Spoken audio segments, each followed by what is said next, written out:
Our country is blessed with rich natural resources, but sadly, we have repeatedly squandered these gifts.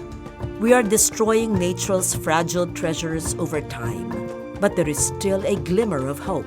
In this series, we take a look at various protected areas throughout the archipelago to learn the stories of the land, how it was once neglected and abused, and how it is slowly being renewed.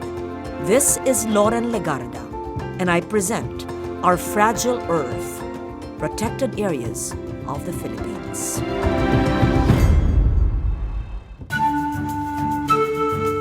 Palawan, a long and narrow island dotted with islets, coves, and powdery white sandy beaches, surrounded by spectacular limestone cliffs, and bestowed with a full mountain-to-sea ecosystem, with a community that is passionate in conserving and protecting the environment. Located 78 kilometers north of Palawan's city center is the Puerto Princesa Subterranean National Park, a 22,202-hectare terrestrial and marine protected area that offers sanctuary to 8 forest types and is a habitat for highly diverse coral species.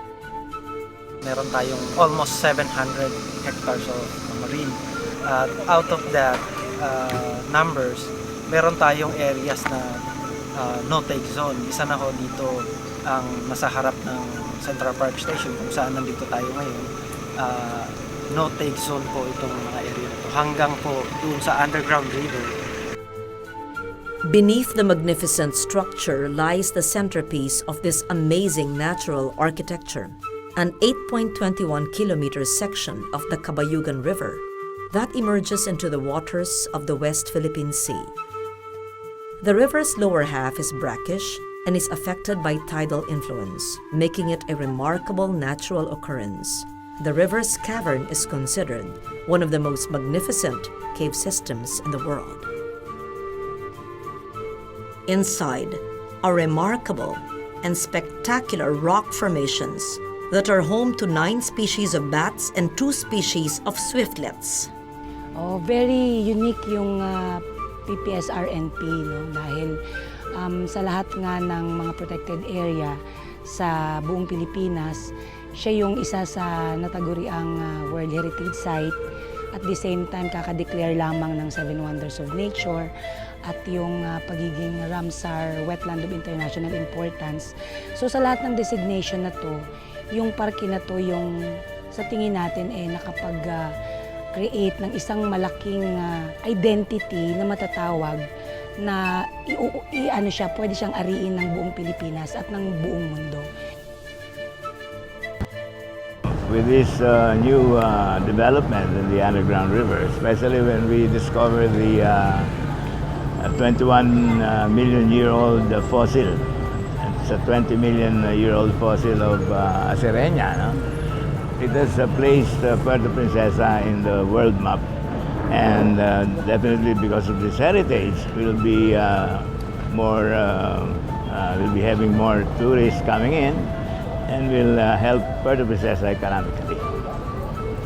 Filipinos have long known the wealth of nature on its shores, but with the inclusion of Puerto Princesa Subterranean River in the list of the new 7 Wonders of Nature, the city as well as a national park began to experience a tourism boom. 30 million ang ginaganahan ng underground river sa turismo. Ayun pang mga indirect benefits. Sa turismo pa lang yun, ha? Ayun pang mga boat rentals na yan. So makita mo, ang laki ng nagiging benepisyo. Kung kaya't ang local government of Puerto Princesa ay lubos ang kanilang pag-aalaga. The Puerto Princesa National Park has a distinction of being the first national park in the Philippines successfully managed by the local government unit. Dalawa ang chairman, yung DNR at saka yung LGU.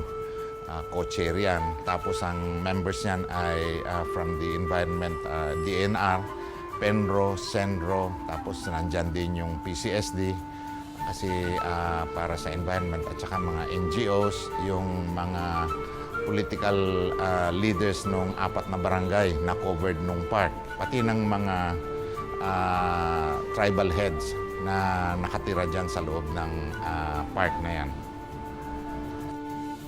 Palawan's indigenous groups, the Batak and Tagbanwa, are also part of the island's tourism activities.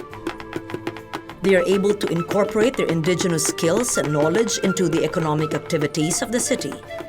Nabuksan uli yung tinatawag na jungle trail. So, ano yan, ako yung nagbigay ng policy statement na dapat yung mga guide dyan, yung mga tribes na nakatira sa loob ng park. Nang sa ganun, meron silang additional income.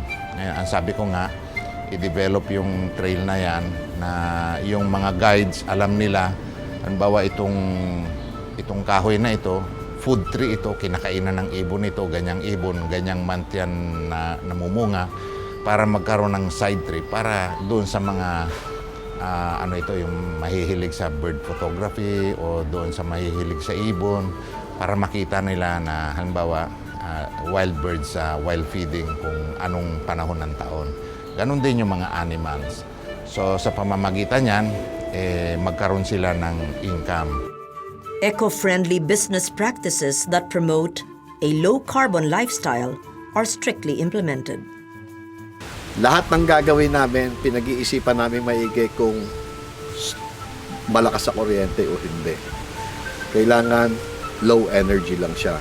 Like the structures that we have here, lahat yan kahit wala kang aircon, basta buksan mo lang yung windows mo, mas komportable yung guest.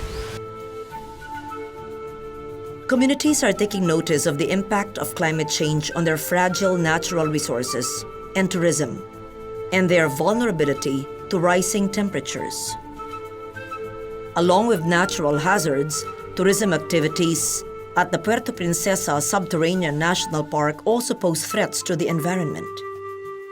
The degradation of natural resources, coupled with increasing human settlements and activities such as forest clearing and timber poaching, are the issues that need to be addressed. In the coming years, the city of Puerto Princesa could progress from a small paradise community into one of the world's most important havens of investments in the world.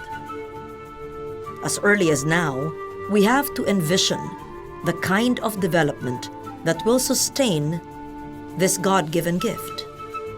As we reap the blessings of nature, let us remember that nature has its own laws that we need to follow. For the environment can do without us, but we can never do without the resources that it provides.